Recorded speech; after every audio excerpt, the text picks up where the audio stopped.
On peut considérer que Hippocrate est une sorte d'inventeur de l'éthique médicale et que ce serment, au cours des siècles, a servi de référence à ce que pouvait faire, à ce que devait faire, à ce que ne devait pas faire un médecin dans l'exercice de sa profession.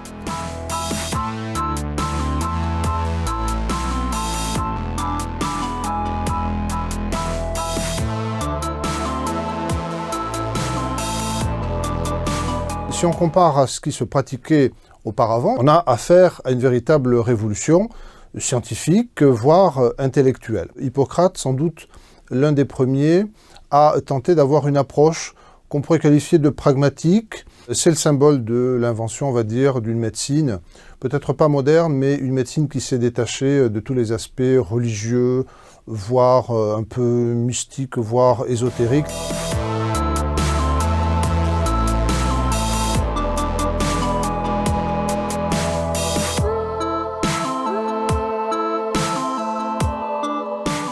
C'est un contrat, on pourrait dire, juridique, un engagement du médecin à ne pas livrer ses secrets à n'importe qui. C'est la deuxième partie du contrat.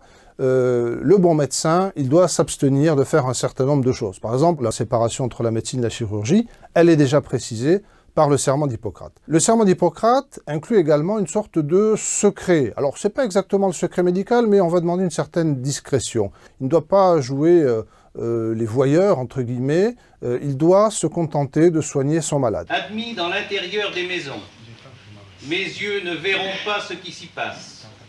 Ma langue taira les secrets qui me seront confiés.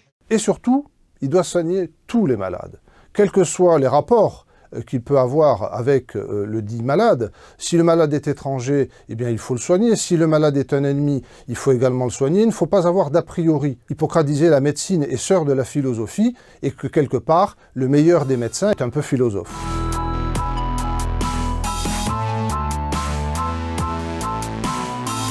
Au Moyen-Âge, bien entendu, les allusions aux divinités ont été supprimées. On prête serment plutôt en faveur de la corporation et sans citer de façon textuelle le serment d'Hippocrate. Il faut attendre le XIXe siècle.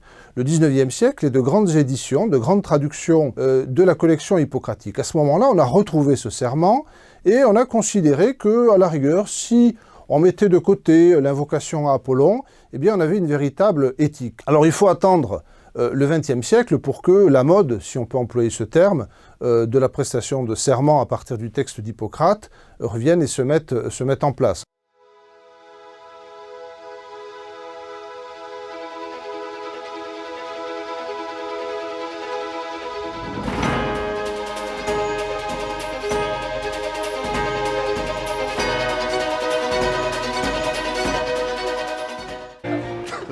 Et c'est comme le patient de la 12.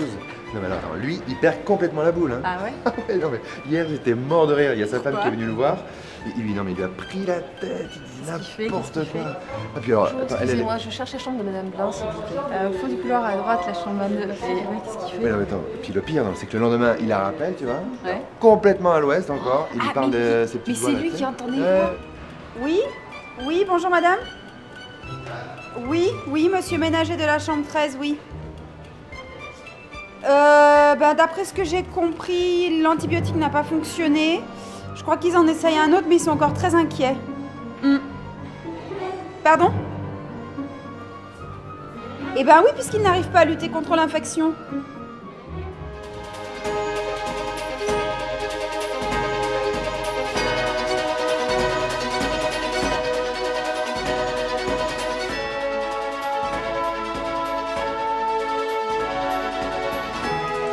Tu sais, la mère Chardin, la patiente de la chambre 15, Ouais.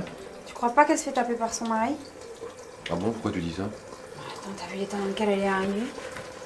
Bah ouais, mais je crois pas. Hein. Bah, elle a dit qu'elle était tombée dans l'escalier, ça a l'air d'être ça. Une chute dans l'escalier, c'est pas un peu gros ça, non? En plus, elle dit que ça se passe pas très bien chez elle. Elle est hyper angoissée, à mon avis, elle a peur, c'est pour ça qu'elle veut pas rentrer chez elle. Ouais, peut-être.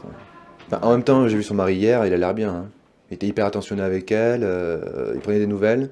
Puis attends, elle avait pas l'air d'être du tout effrayée. Hein. Oui, ben moi je me méfierais, tu vois, ça veut rien dire, ça, tu sais bien. Elle a été prévenue, l'assistante sociale? Bah non, pourquoi? La patiente n'a rien dit. Si elle parle pas, on peut rien faire. Hein. Déjà sent pas cette histoire. Moi, si elle revient la semaine prochaine et qu'elle s'est fait taper dessus, on est mal.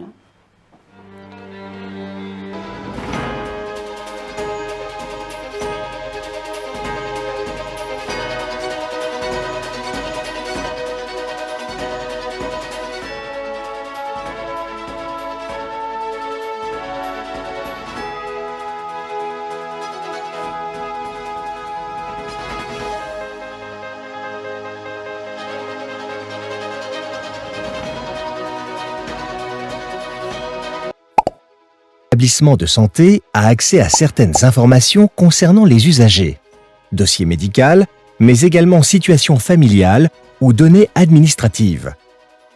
Afin d'assurer la continuité des soins, plusieurs membres d'une équipe de soins peuvent être amenés à en prendre connaissance. On parle de secrets partagés. Cependant, d'autres personnes peuvent également y avoir accès de par leurs fonctions. Personnel administratif, standardiste, étudiants ou informaticiens, mais aussi personnel technique travaillant dans l'établissement par exemple. Toutes ces personnes sont tenues au secret professionnel, c'est-à-dire qu'elles ne doivent pas communiquer ces informations à qui que ce soit sans l'accord des usagers, même s'il s'agit d'un membre de la famille. Le secret professionnel perdure même si l'usager décède.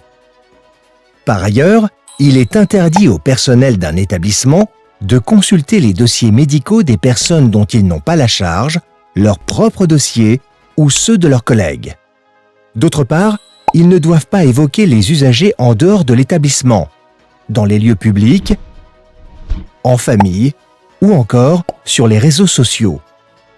Les personnels d'un établissement ont également accès à des informations relatives au fonctionnement de celui-ci, qu'elles ne doivent pas non plus divulguer. On parle de discrétion professionnelle. Divulguer une information confidentielle revient à violer le secret ou la discrétion professionnelle. Cela peut engager les responsabilités disciplinaires, civiles et ou pénales et entraîner des sanctions pouvant aller jusqu'à 15 000 € d'amende et 1 an d'emprisonnement. Des dérogations existent cependant. La loi oblige par exemple à déclarer les accidents du travail à la Caisse primaire d'assurance maladie, CPAM. Déclarer les cas de maladies contagieuses à l'Agence régionale de santé, ARS, chargée de la veille et de la sécurité sanitaire afin que des mesures soient prises pour éviter la contagion. Par exemple, si un enfant est admis à l'hôpital avec une suspicion de méningite et que la pathologie est avérée, c'est l'ARS qui informera l'entourage de l'enfant et l'établissement scolaire. Donner des informations aux médecins de la CPAM dans le cadre du contrôle des dépenses de santé. D'autres dérogations sont autorisées par la loi dans l'intérêt de l'usager. Les médecins peuvent par exemple informer les autorités judiciaires s'ils constatent qu'une personne vulnérable, un mineur par exemple, a subi des sévices ou des privations. Les usagers nous font confiance. Respectons-les en respectant la discrétion et le secret professionnel.